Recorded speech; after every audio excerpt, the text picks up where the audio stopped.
ലോക്സഭാ തെരഞ്ഞെടുപ്പ് അടുത്തിരിക്കുന്ന സാഹചര്യത്തിൽ കോൺഗ്രസിന്റെ സ്ഥാനാർത്ഥികൾ എവിടേക്ക് മത്സരിക്കണം എന്നുള്ളതിൽ നിലവിൽ ഏകദേശ തീരുമാനങ്ങളായിട്ടുണ്ട്. നിലവിലെ സിറ്റിംഗ് എംപിമാർ തന്നെ അതത് ലോക്സഭാ മണ്ഡലങ്ങളിൽ മത്സരിക്കണമെന്നാണ് കോൺഗ്രസിന്റെ തീരുമാനം.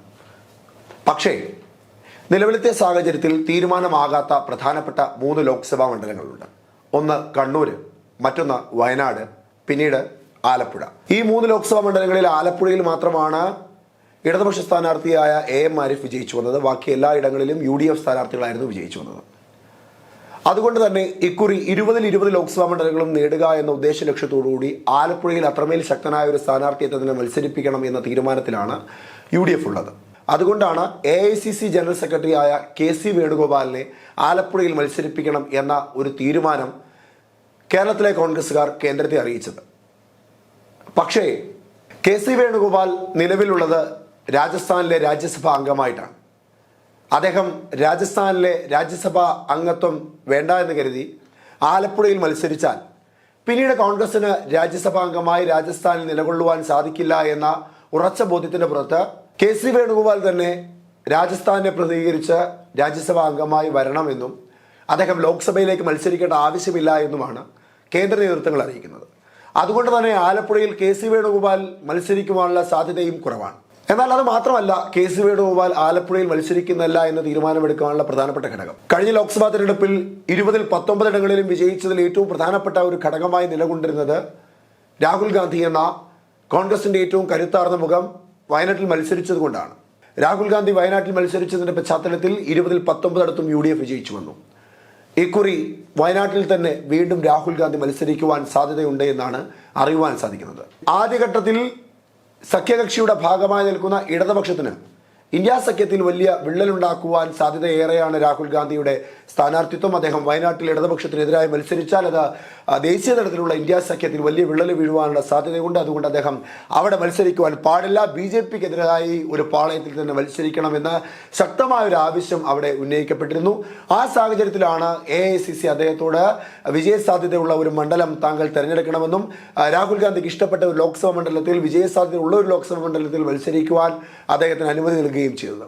ആ അവസരത്തിൽ ആദ്യഘട്ടങ്ങളിൽ കർണാടകയും തമിഴ്നാടും അടങ്ങുന്ന തെക്കേ ഇന്ത്യയിലെ പല ലോക്സഭാ മണ്ഡലങ്ങളും അദ്ദേഹം പരിശോധിച്ചിരുന്നു. കർണാടകയിലെയും തമിഴ്നാട്ടിലെയും വിജയ പ്രതീക്ഷയേക്കാൾ കൂടുതൽ പ്രതീക്ഷയും സാധ്യതയും ഉള്ളത് വയനാട്ടിൽ തന്നെയാണ് എന്ന ഒരു ബോധ്യം അദ്ദേഹത്തിന് ഉള്ളതുകൊണ്ടാവണം വയനാട്ടിൽ തന്നെ മത്സരിക്കുവാൻ രാഹുൽ ഗാന്ധി തീരുമാനമെടുക്കുക.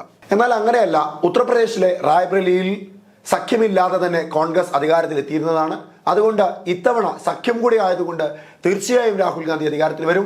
അത് മാത്രമല്ല, ഉത്തർപ്രദേശിൽ കോൺഗ്രസിന്റെ കരുത്തായ ഒരു മുഖം പോലെ രാഹുൽ ഗാന്ധി ഉണ്ടായിരിക്കണം. തെക്കേ ഇന്ത്യയിൽ BJP മുക്തമായ സംസ്ഥാനങ്ങളാണുള്ളത്. അതുകൊണ്ട് തെക്കേ ഇന്ത്യയിൽ ഒരു സംസ്ഥാനത്തും രാഹുൽ ഗാന്ധി മത്സരിക്കേണ്ട ആവശ്യമില്ല. അഥവാ അദ്ദേഹം അവിടെ മത്സരിച്ചാൽ തന്നെ ഇന്ത്യ സഖ്യത്തിൽ വലിയ വിള്ളലുണ്ടാകുവാനുള്ള സാധ്യതയും ഏറെയാണ്. അതുകൊണ്ട് ഉത്തർപ്രദേശിൽ തന്നെ മത്സരിക്കണം, ഉത്തർപ്രദേശിലെ റായ്ബറേലിയിൽ തന്നെ മത്സരിക്കണം എന്നാണ് കേന്ദ്രത്തിൽ നിന്ന് അറിയിക്കുന്നത്, AICCയിൽ നിന്ന് രാഹുൽ ഗാന്ധിയെ അറിയിക്കുന്നത്.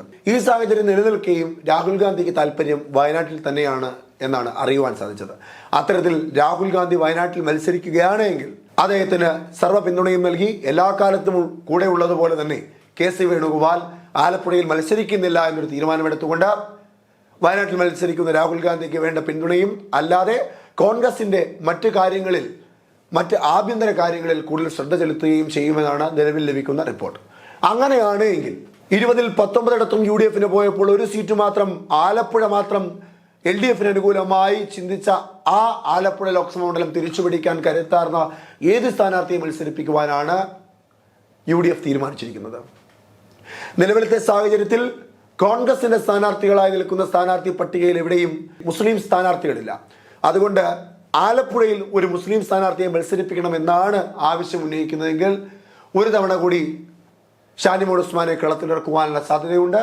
ഇനി വനിത എന്ന ഒരു പരിഗണന മാറ്റി നിർത്തി മറ്റൊരു ശക്തനായ മുസ്ലിം കാൻഡിഡേറ്റിനെയാണ് പരിഗണിക്കുന്നതെങ്കിൽ A.A. ഷുക്കൂറിനെ, മുൻ DCC പ്രസിഡന്റായിരുന്ന A.A. ഷുക്കൂറിനെ അവിടേക്ക് പരിഗണിക്കുവാൻ സാധ്യതയുണ്ട്. MM ഹസനെ പരിഗണിക്കുവാൻ സാധ്യതയുണ്ട്. അങ്ങനെ പല വാർത്തകളാണ് ആലപ്പുഴയിൽ KC വേണുഗോപാൽ കഴിഞ്ഞാൽ പിന്നെ ആരെന്ന ചോദ്യത്തിന് ആക്കം കൂട്ടുന്നതായുള്ളത്. ഇനി ഇവരാരുമല്ല, ഇനി മുസ്ലിം സ്ഥാനാർത്ഥിയെ മാറ്റി നിർത്തി മറ്റാരെങ്കിലും അവിടെ പരിഗണിക്കണമെന്ന ഒരു ചിന്തയാണ് ഉണരുന്നതെങ്കിൽ സ്വാഭാവികമായും എം ലിജു എന്ന കായംകുളത്തെ സ്ഥാനാർത്ഥിയായി മത്സരിച്ച, കായംകുളത്തെ MLA സ്ഥാനാർത്ഥിയായി കഴിഞ്ഞ തവണകളിൽ മത്സരിച്ച, അമ്പലപ്പുഴയിൽ നിന്ന് മത്സരിച്ച എം ലിജുവിനെ സ്ഥാനാർത്ഥിയാക്കുവാനായിരിക്കും സാധ്യതകൾ ഏറെ.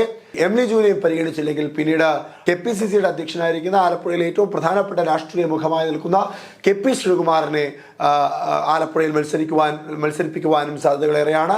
ആലപ്പുഴ ജില്ലയിലെ കൃഷ്ണപുരം ജില്ലാ പഞ്ചായത്ത് ഇടതുപക്ഷത്തിന്റെ കയ്യിൽ നിന്നും കോൺഗ്രസിന് തിരിച്ചു പിടിച്ചു കൊടുത്ത KC വേണുഗോപാലിനോട് വളരെ അടുത്ത ബന്ധം പുലർത്തുന്ന KP ശ്രീകുമാറിനെ, KPCC ജനറൽ സെക്രട്ടറിയായ സംഘടനാ ചുമതലയുള്ള, തിരുവനന്തപുരത്തിന്റെ സംഘടനാ ചുമതലയുള്ള KP ശ്രീകുമാറിനെ പരിഗണിക്കുവാനും ചർച്ചകൾ നടക്കുന്നുണ്ട്.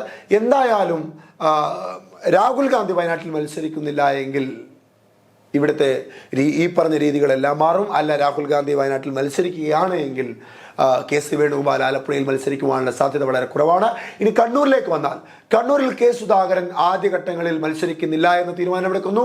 അങ്ങനെ മത്സരിക്കുന്നില്ല എന്നൊരു തീരുമാനമെടുത്തപ്പോഴാണ് മുസ്ലിം ലീഗ് തങ്ങൾക്ക് 2 അല്ല 3-മതൊരു സീറ്റ് കൂടി അധികം നൽകുമ്പോൾ ആ സീറ്റ് നൽകേണ്ടതൊന്നിൽ വയനാട്ടിലോ അല്ലെങ്കിൽ കണ്ണൂരിലോ അല്ലെങ്കിൽ കോഴിക്കോട്ടോ അല്ലെങ്കിൽ വടകരയിലോ ആകണമെന്ന ഒരു തീരുമാനം അറിയിക്കുന്നു.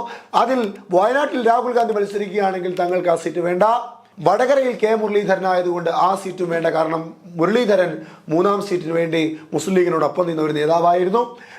പിന്നീട് അവർ ആവശ്യമുന്നയിച്ച 2 പ്രധാനപ്പെട്ട ലോക്സഭാ മണ്ഡലങ്ങളിൽ ഒന്ന് കോഴിക്കോടും മറ്റൊന്ന് കണ്ണൂരുമാണ്. കണ്ണൂരിൽ K സുധാകരൻ മത്സരിക്കുന്നില്ല എന്ന തീരുമാനമെടുത്തത് കൊണ്ടാണ് കണ്ണൂർ ലോക്സഭാ മണ്ഡലം മുസ്ലിം ലീഗിന് വേണമെന്ന ആവശ്യം അവർ ഉന്നയിച്ചത്.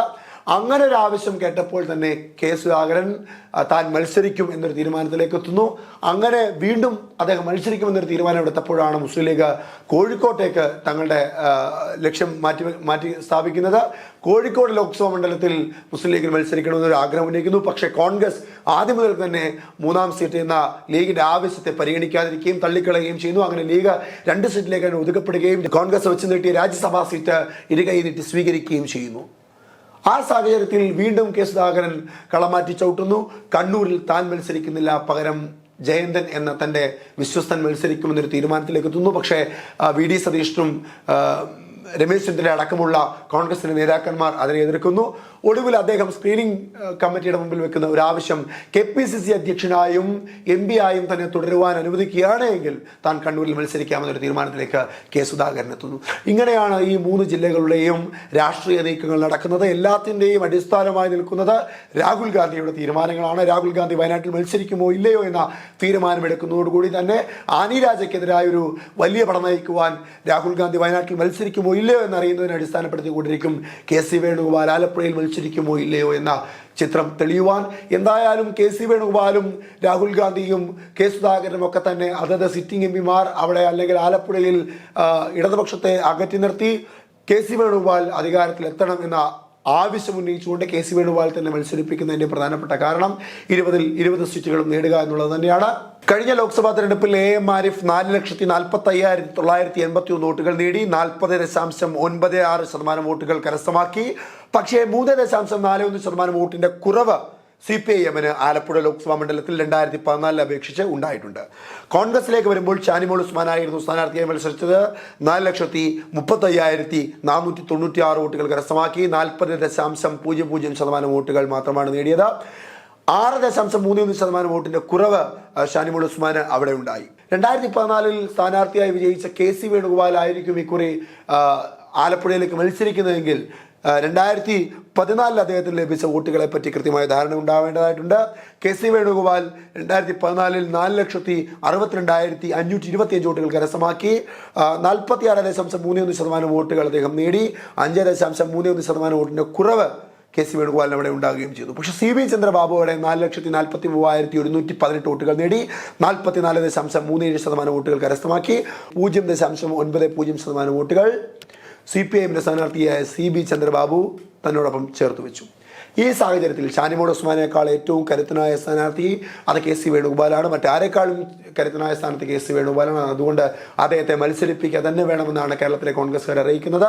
പക്ഷെ അദ്ദേഹം അതിലൊരു കൃത്യമായ തീരുമാനമെടുക്കുന്നില്ല. ആ തീരുമാനമെടുക്കാത്തതിൻ്റെ പ്രധാനപ്പെട്ട കാരണം രാഹുൽ ഗാന്ധി തന്നെ ആയിരിക്കണം. എന്തായാലും ഇതിൻ്റെ എല്ലാം അന്തിമമായ ഒരു തീരുമാനം ചിത്രം തെളിയുവാൻ പോകുന്നു. തിങ്കളാഴ്ച കേന്ദ്ര തെരഞ്ഞെടുപ്പ് കമ്മിറ്റി കൂടുകയാണ് കോൺഗ്രസ്. അങ്ങനെ കമ്മിറ്റി കൂടിയതിനു ശേഷം ഓരോ സംസ്ഥാനങ്ങളുടെയും സീറ്റ് വിഭജന ചർച്ചകളും സീറ്റിൽ ആരൊക്കെ മത്സരിക്കണം, സ്ഥാനാർത്ഥികൾ ആരൊക്കെ ആയിരിക്കണം എന്നുള്ള തീരുമാനങ്ങളൊക്കെ എടുക്കുന്നതായിരിക്കും.